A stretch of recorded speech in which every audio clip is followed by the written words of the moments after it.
அன்பர்களுக்கு வணக்கம். சமீபத்தில் நடந்த விமான விபத்து, அதாவது 12 ஜூன் மதியம் நடந்த இந்த விமான விபத்தில் உயிரிழந்தவர்களின் ஆத்மா சாந்தியடைய எல்லாம் வல்ல இறைவனை வேண்டுவதை தவிர நமக்கு வேறு வழியில்லை. அவர்களின் குடும்பங்களுக்கும் நமது ஆறுதலை உரித்தாக்குவோம்.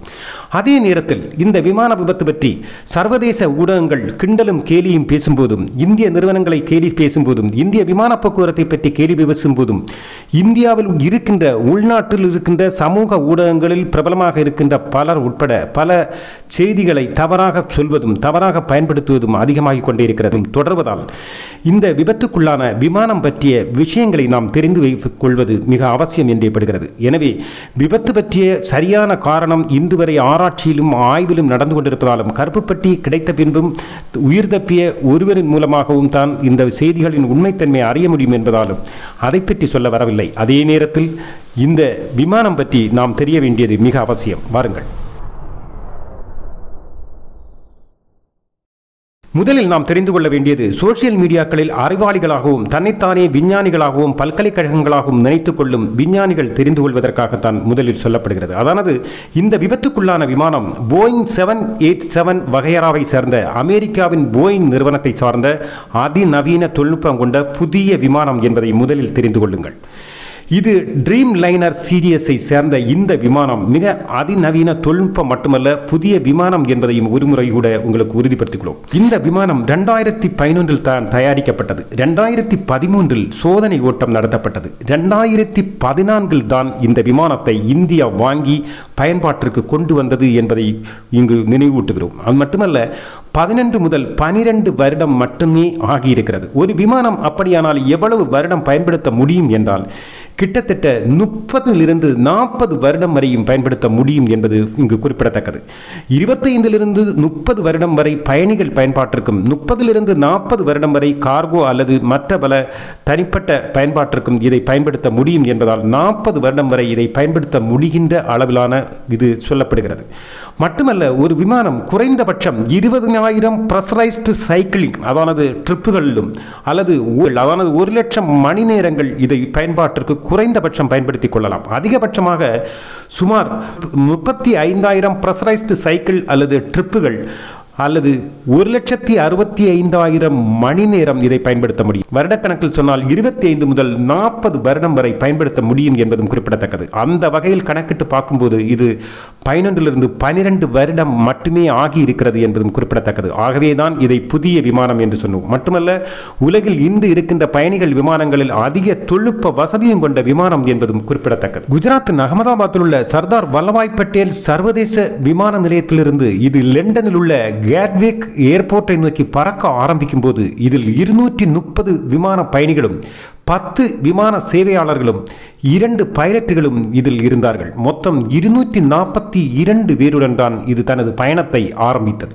பயணித்த ஓரிரு நிமிடத்திலேயே விமானியிடமிருந்து வந்த ஒரு தகவல் என்னவென்றால், no thrust plane not taking lift என்ற வார்த்தை வந்திருக்கிறது.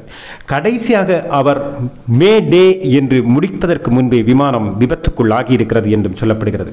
அது என்ன no thrust plane not taking lift அப்படி என்றால், த்ரஸ்ட் என்றால் அதாவது விமான என்ஜின்கள் சுழலும் வேகத்துக்கு ஏற்றபடி விமானம் வேகமாக முன்னோக்கி நகர்வதற்கு கிடைக்கின்ற உந்து சக்தியை தான் த்ரஸ்ட் என்று சொல்கிறார்கள். அந்த த்ரஸ்ட் இல்லை என்று விமானம் நகர்வதில் மிக சிரமம் இருப்பதாகவும் பைலட் உத்தேசித்ததாக சொல்லப்படுகிறது. அதனால் மட்டுமல்ல, விமானம் உயர்வதற்கும் சிரமப்படுவதையும் அவர் இந்த வாசகம் மூலம் உணர்த்துகிறார். No thrust plane not taking lift என்ற வார்த்தை மூலம் உணர்த்துவதாக சொல்கிறார்கள். கடைசியாக மே டே என்று சொல்கிறார்கள். இந்த மே டே என்பது பிரெஞ்சு சொற்றொடரிலிருந்து 1920 எடுத்து பயன்படுத்தப்பட்டதாக சொல்லப்படுகிறது. இதன் பொருள் எனக்கு உதவுங்கள் என்று பொருள்பட இந்த பிரெஞ்சு வார்த்தையை பயன்படுத்துவதற்கு இன்னொரு காரணம், எந்த தகவல் பரிமாற்ற சிரமமான காலநிலையோ சூழ்நிலையோ நேரத்தில் கூட இந்த வார்த்தை எளிதாக சென்று அடையும் என்ற நோக்கில் தான் இந்த வார்த்தை பயன்படுத்தப்படுவதாகவும், இது கப்பல்களில் முதலில் பயன்படுத்தப்பட்டுக் கொண்டிருந்ததாகவும், பிறகு சர்வதேச அளவில் விமானங்களிலும் இதை ஈஸியாக பயன்படுத்திக் கொண்டிருப்பதாகவும் சொல்லப்படுகிறது. இந்த வார்த்தை மிக மிக ஆபத்தான சூழலில் மட்டும்தான் பயன்படுத்தப்படுவதாகவும் சொல்லப்படுகிறது. இந்த வார்த்தையை பயன்படுத்தி முடித்ததும் விமானம் விபத்துக்குள்ளானதும் சரியாக இருந்ததாக சொல்லப்படுகிறது. அதானது விமானம் கிளம்பி கிட்டத்தட்ட 3.25 4 நிமிடத்திற்குள்ளாகவே அனைத்தும் நடந்து முடிந்துவிட்டது. இறைவனின் கையில் தான் அனைத்தும் இருக்கிறது என்பதும் அடுத்த நொடி என்ன நடக்கிறது என்று தெரியாது என்பதையும் இது ஒரு தத்துவார்த்தமாக நடந்து முடிந்திருப்பதாகவே தோன்றுகிறது. என்ன இருந்தாலும் இந்த விமான விபத்து நடந்த உடனேயே சர்வதேச அளவில் மிகப்பெரிய ஒரு செய்தி பரப்பப்பட்டிருக்கிறது. அதாவது இந்திய ஏர் இந்திய விமான நிறுவனம் பற்றியும் இந்தியாவை பற்றியும் மிக மோசமான தகவல்களை பரப்புவதில் குறியாக இருப்பதை இது நன்கு உணர்த்துகிறது. இந்தியாவை பற்றிய ஏதாவது ஒரு செய்தி வந்தாலோ, இந்திய நிறுவனம் பற்றி ஏதாவது ஒரு செய்தி வந்தாலோ அதை பரப்புவதில் முழு மூச்சாக செயல்படுவது நன்றாகவே தெரிகிறது.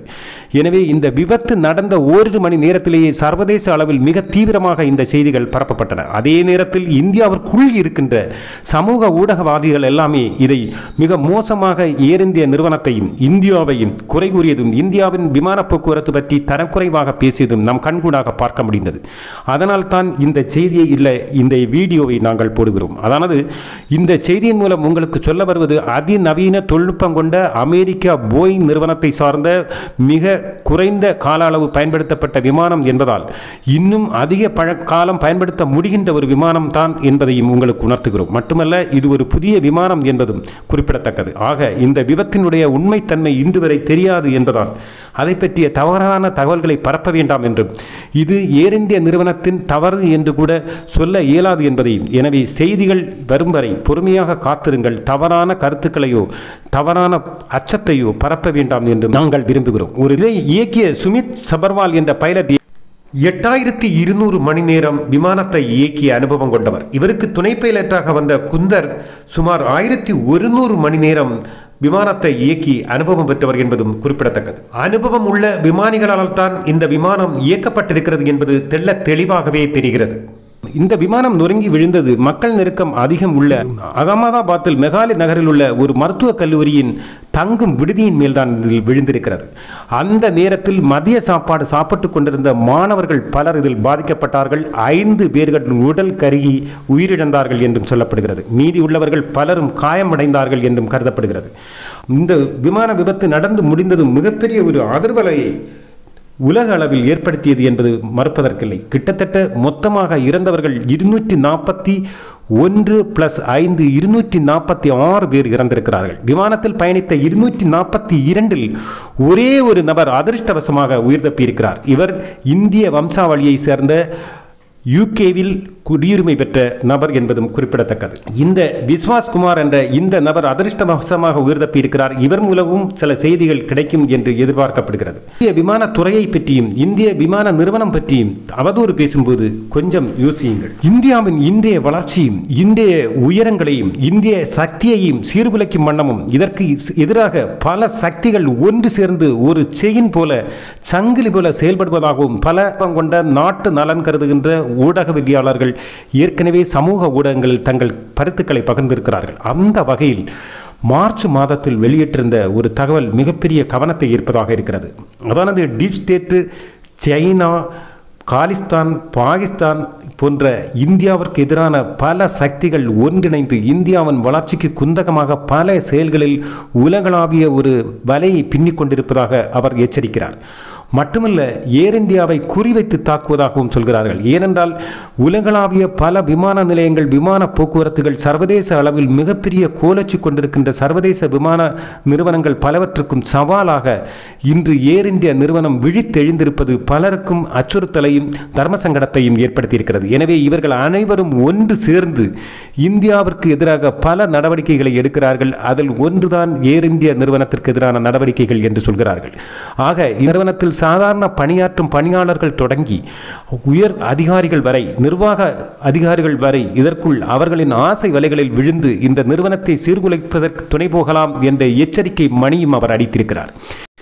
இந்த விபத்திற்கும் அதற்கும் சம்பந்தம் இல்லை என்றாலும் சம்பந்தம் இருக்கிறதோ இல்லையோ என்று முடிவுக்கு வருவதற்கு முன்னரும் நாம் ஒன்றை புரிந்து கொள்ள வேண்டும் என்று அவர் வலியுறுத்துவது என்னவென்றால், இப்படிப்பட்ட நிகழ்வுகளோ செயல்பாடுகளோ வரும்போது அது சிறிதாக இருக்கும் போதே அதை கண்டறிந்து களைய வேண்டியது மிக முக்கியம் என்பதும், ஆனால் பலமுறை அப்படிப்பட்ட சிறு சிறு நிகழ்வுகள் ஏர் இந்தியாவிற்கு எதிராக வந்தபோது கூட அதிகாரிகள் உட்பட யாரும் அதற்கு தேவையான கௌரவம் கொடுத்து அதற்கான நடவடிக்கைகள் எடுக்கவில்லை என்றும் அவர் குறிப்பிடுகிறார்.